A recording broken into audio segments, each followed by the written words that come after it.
Afternoon. You didn't train this morning. Could you just explain what exactly the situation is? Take it all right? Yeah, I'm fine.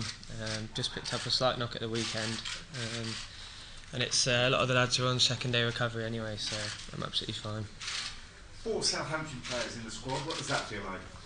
It's brilliant. It obviously proves how far the club's come, and to have 4 lads representing country this week is fantastic. I mean, it must be great to have some familiar faces around in the early stages of your England career, but can you, on a practical level, help spur each other on to make that World Cup squad? I think so, yeah. Ricky's been involved in a few squads now. Me and J-Rod, it's our second time, and for Shorey to come in, it undoubtedly helps him, as he's only 18 years old, so it'll be great for us all this week to gain some experience and hopefully get some minutes Wednesday night.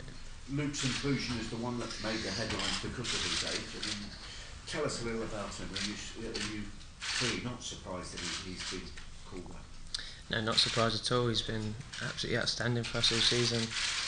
I mean, anyone else watching him, he looks like a seasoned pro. How well he's fit in for us. So it was no surprise for me to see that he obviously was included in the squad. And it's one of the most competitive positions to try and get into when you think of Ashley Cole and Leighton Baines ahead of him, and yet people clearly feel that he must have a chance if he keeps going the way he is. Well, that's it. It's 2 outstanding players ahead of him, but he's, as I said, he'll keep his feet on the ground. He knows he's going to learn off them, and if he watches them closely in training, it's only going to do him and his chances good. You got your first 2 starts at the end of last year in those friendlies, Adam. It was only you and Wayne actually that started both games. How much of a vote of confidence did you feel that was for you? Yeah, it was great to play 2 games. They were 2 tough games, and games I learnt a lot out of. International football is completely different at times to club football and Premiership football. So I learnt a lot from them, and hopefully I'll continue developing this week, and if I'm lucky enough, get another chance to impress Wednesday night. Do you think that experience helped make you a better player? Do you feel you're even better than you were before? Yeah, of course.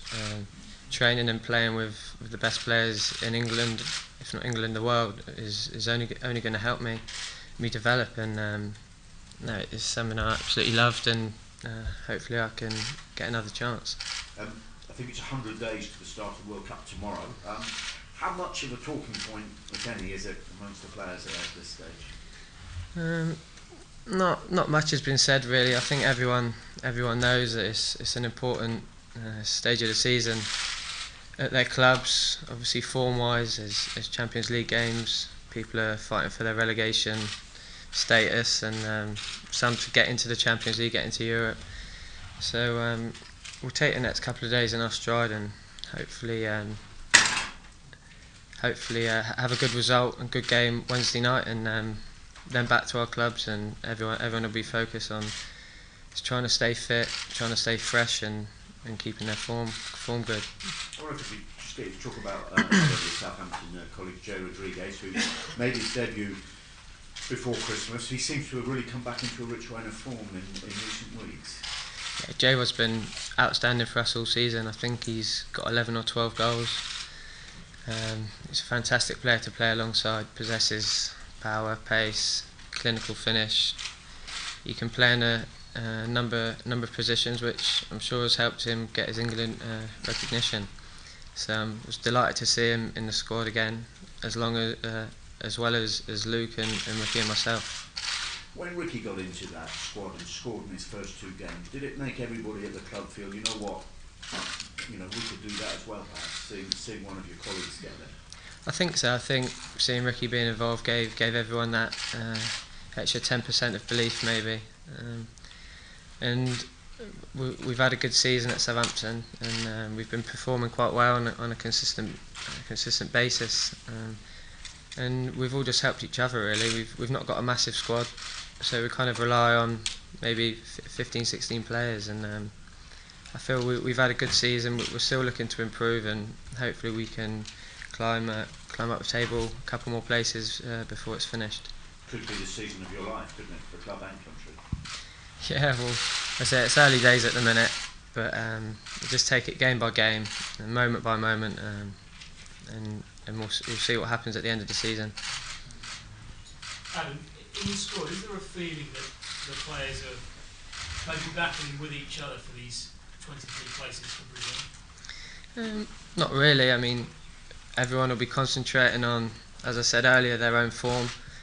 But it's about England when we're together, and we'll all be wanting to get a good result Wednesday night, put in a good performance, because it's the last time we'll see each other as a big group until May. Have you been able to help Luke Shaw settle, given your experiences just before Christmas? Yeah, of course. It's not easy when you're 18 and meeting up with England's senior team. When I was 24 and I first met up, it was nerve-wracking. It's a bit intimidating, but I said he's settled in absolutely fine, and the lads around him have all played a part in that. And I said he was out on the training pitch today, enjoying his first training session. I'm sure he feels a lot better now. And do you think he's ready to be thrown into a World Cup match? Yes, definitely. Nothing's phased him so far in his development.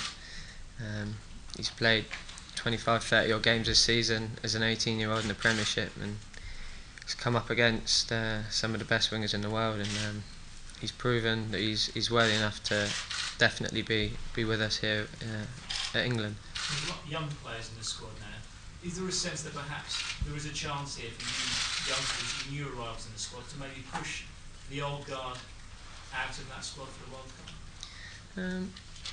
As you said, that the squad's filled with a good mixture really, and hopefully that can be the recipe for success on Wednesday night and in the summer. When you take to the pitch, you'll be counting down from 100 days to go from Rio. It's no longer an aspiration for many players, it's a reality. You'll of course wait to find out if you're in that squad, but you have to be thinking about it. Yeah, we're thinking about it now because we're at our last friendly match before the end of the season, if you like. But when we go back to our clubs, there's enough things going on to keep the lads busy. Obviously, there's Champions League, and as I said earlier, there's people competing to stay in the Premiership, and people competing to get into Europe. There's the FA Cup, so everyone will just be trying to keep their form good and stay as fit as possible, and stay fresh in the thoughts of Roy for when he picks his final squad. After two tough home ties, you really will want to give positives to Roy Hodgson. Is there anything you'd like to prove, given the last final chance for the players to do so? Yeah, everyone, if lucky enough to get some game time Wednesday night, will want to impress, as well as in the last two training sessions. But I'm sure we'll be watching us at our clubs, and hopefully I can, and everyone else can keep playing well and make his decision tough for him. Talk about your club in particular. 18-year-old getting a call up from Roy Hodgson was caught on vine by the club, and his emotions were caught. What was the reaction to that for him, because it went worldwide? Well, it was massive news for not just himself but his family, and I know his family well from being at the club and playing week in week out. So it was a very proud moment for him, as it is for anyone when they first get called into the senior group. And maybe even Roy's been back down to Southampton, right back in the future could be coming from Southampton too. Two big candidates. Yeah, we've got a lot of young English players playing, and I think you're probably on about Klein and Chambers, two young, great potentials really, that are kind of pushing each other all the way, and it's great because it keeps them on their toes, and so if they keep developing, then I'm sure they'll be fresh in his thoughts as well.